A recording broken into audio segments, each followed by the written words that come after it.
আমার চাচাতো ভাই একদিন আমাকে ১,০০০ টাকার একটি নোট দেখিয়ে বলল, নেহা, এই ১,০০০ টাকা আমি তোকে দিয়ে দেব যদি তুই আমার সাথে একটি কাজ করস।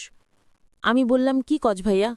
ভাইয়া বলল, ওই যে রান্নাঘরটা দেখতেছস, ওইখানেই একদিন সন্ধেবেলায় আমাকে একটু সময় দিবে। আমি বললাম, ভাইয়া, এখানে কি কাজ করতে হবে? ভাই আমাকে বলল, কি তা তো এখানে গেলেই বুঝতে পারবে। তার পর আমি ভাইয়ার কথা মতো একদিন সন্ধ্যায় ভাইয়ার সাথে ওই রান্নাঘরে যাওয়ার পর ভাইয়া আমার সাথে যা করল তা শুনলে বন্ধুরা তোমাদের মাথা গরম হয়ে যাবে। তাহলে চলুন বন্ধুরা, গল্পটি শুরু করি। তবে গল্পটি শুরু করার পূর্বে তোমাদের নিকট আমার বিশেষ অনুরোধ, তোমরা অবশ্যই আমার চ্যানেলটি সাবস্ক্রাইব করে আমাকে সাপোর্ট করবা, কারণ তোমাদের জন্য অনেক কষ্ট করে আমি ভিডিও তৈরি করি। হ্যালো বন্ধুরা, আমার পুরো নাম নিশিতা দেওয়ান নেহা, তবে সবাই আমাকে নেহা বলে ডাকে। আমরা দেওয়ান বংশের লোক। আমার বর্তমান বয়স ২৫ বছর। কিন্তু আমি তোমাদেরকে আজকে যে গল্পটি বলবো সেটি যখন আমার বয়স ছিল ১০ থেকে ১১ হবে আনুমানিক। আমার ভাইয়ার নাম জুয়েল দেওয়ান। সে আমার আপন ভাই না, সম্পর্কে সে আমার চাচাতো ভাই। বয়সে সে আমার থেকে ৪-৫ বছরের বড় হবে। জুয়েল ভাইয়া আমাকে খুব ছোটবেলা থেকেই অনেক আদর করত। আমাকে বিস্কিট, চিপস, লজেন্স আরও অন্যান্য জিনিস কিনে দিত। আমিও ভাইয়াতে অনেক ভালোবাসতাম। আমার যখন বয়স ৭ থেকে ৮ হবে, তখন আমি একটি আমবাগানে আরও অন্যান্য মেয়েদের সাথে দৌড়াদৌড়ি করছিলাম। তখন ভাইয়া আমাকে বলল, নেহা, একটু এদিকে আসো। আমি বললাম, ভাইয়া কেন? ভাইয়া আমাকে বলল, একটু দরকার আছে, একটু তাড়াতাড়ি আসো। ভাইয়ার ডাক শুনে আমি দৌড়ে ভাইয়ার কাছে এলাম। ভাইয়া তখন আমাকে একটি আম গাছ দেখিয়ে বলল, নেহা, ওই যে গাছটাতে দেখা যাচ্ছে অনেক পাকা পাকা আম, তুমি কি ওই গাছের আম খাবে? আসলে ওই গাছের আম দেখে আমার লোভ লেগে যায়। আমি বললাম, ভাইয়া, আমি খাবো, তবে পারবো কিভাবে? গাছের ডাল তো একটু উপরে। ভাইয়া বলল, নেহা, আমি হাত বাড়িয়ে লাগ পাচ্ছি না, তবে আম খাওয়ার একটি উপায় আছে। আমি বললাম, ভাইয়া, কি উপায়? কিভাবে আমগুলো পারা যায় একটু বলো না, আমি আম খাবো। গাছের মধ্যে পাকনা আম ঝুলে রয়েছে, দেখতে অনেক সুন্দর লাগছে। আমার মনে হয় আমগুলি অনেক মিষ্টি হবে। আসলে আমগুলি দেখেই আমার খুব লোভ লেগে যায়। আমের কালারটাও ছিল অনেক সুন্দর। মনে মনে ভাবলাম, যে করেই হোক আমি এই আমগুলি খাব। আমি ভাইয়াকে বললাম, ভাইয়া, কিভাবে আমগুলো পারা যায়? ভাইয়া বলল, নেহা, এক কাজ করো, আমি তোমাকে উঁচু করে ধরি, তারপর তুমি হাত বাড়িয়ে আমগুলো পারো। আমি আমগুলোর লোভ সইতে পারলাম না। আর ভাইয়ার মনে মনে যে ভিন্ন রকম চিন্তা, তা আমি তখন বুঝতে পারিনি। তারপর ভাইয়া যেভাবে বলছে সেভাবেই আমি কাজ করতে শুরু করলাম। এক পর্যায়ে আমরা বেশ কিছু আম পাড়তে সক্ষম হলাম। খুব পাকা পাকা আম। আমগুলো পাড়ার পর সেখানে আমরা পেট ভরে খেলাম। ভাইয়া আমাকে বলল, নেহা, এবার আম খাওয়া হয়েছে, তোমার পেট ভরেছে, তুমি খুব মজা পেয়েছ? আমি বললাম, জি ভাইয়া, আমগুলো সত্যি অনেক টেস্ট। তারপর ভাইয়া বলল, তাহলে চলো এবার বাড়ি চলে যাই। তারপর ভাইয়া আর আমি বাড়ি চলে আসলাম। এইভাবে ভাইয়ার সাথে আমার নিত্য নতুন মজার মজার ঘটনা ঘটত। ভাইয়া খুব ভালো ভালো জিনিস আমাকে এনে দিত। এজন্যই ভাইয়াকে আমার অনেক ভালো লাগত। ভাইয়ার সকল কথাই আমি মানার চেষ্টা করতাম।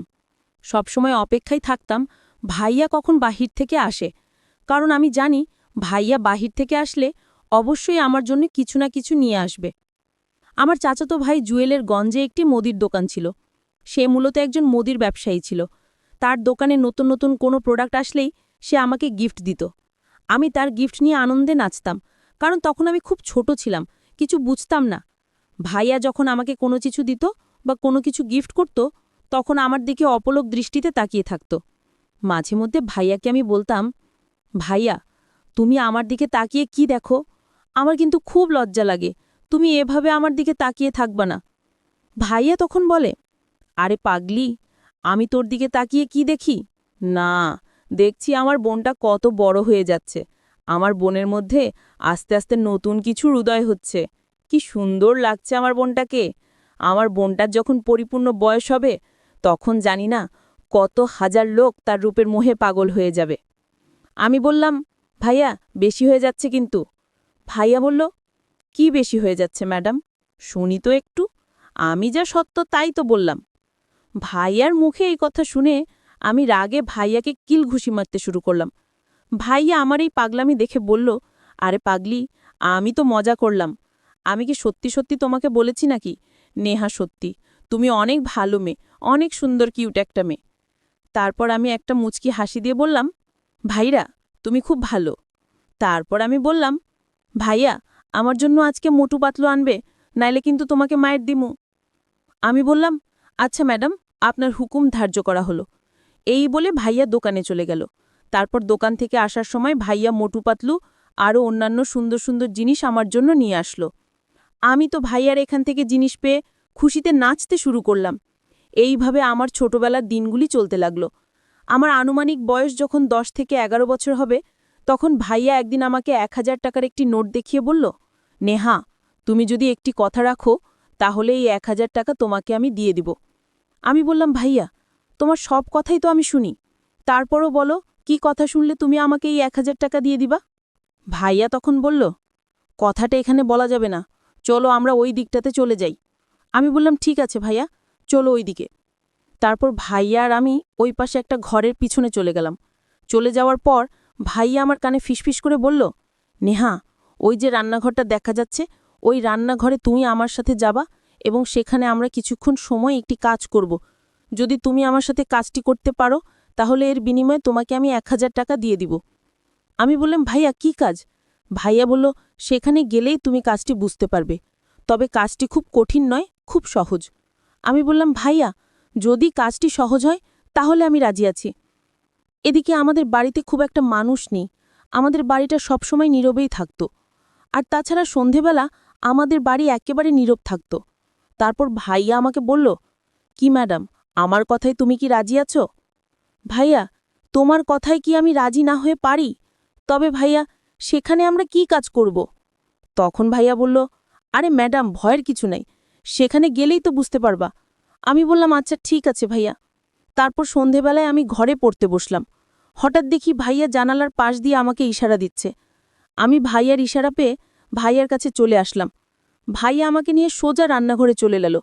রান্নাঘরে আমি এসেই পুরো অবাক হয়ে গেলাম। আমি সেখানে এসে দেখি রান্নাঘরের ভিতরে চতুর্দিকে ফুল দিয়ে সাজানো, আর মাঝখানে একটা চৌকি ছিল। এই চৌকিতে অনেকগুলো ফল কেটে সুন্দর করে সাজিয়ে রেখেছে।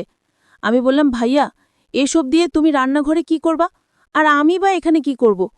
তখন ভাইয়া আমাকে বলল, একটু অপেক্ষা করো, তাহলেই তুমি সবই বুঝতে পারবা। তারপর আমি বললাম, আচ্ছা ঠিক আছে ভাইয়া। তারপর ভাইয়া আমাকে বলল, নেহা, আমি তোমাকে একটা কথা বলবো, আর এই কথাটা 7 বার বলে এই ফলগুলোর উপর একটি ফু দিবা। তারপর তুমি আমাকে এই ফলগুলি খাইয়ে দিবা। কিন্তু এই যে দেখতেছো মাঝখানের ফলটা, এই ফলটা আমি তোমাকে খাইয়ে দিব। কিন্তু একটা শর্ত হলো, এই ফলটি খাওয়ার পর বিচিগুলো তুমি আমাকে দিয়ে দিবা। আমি বললাম, ঠিক আছে ভাইয়া।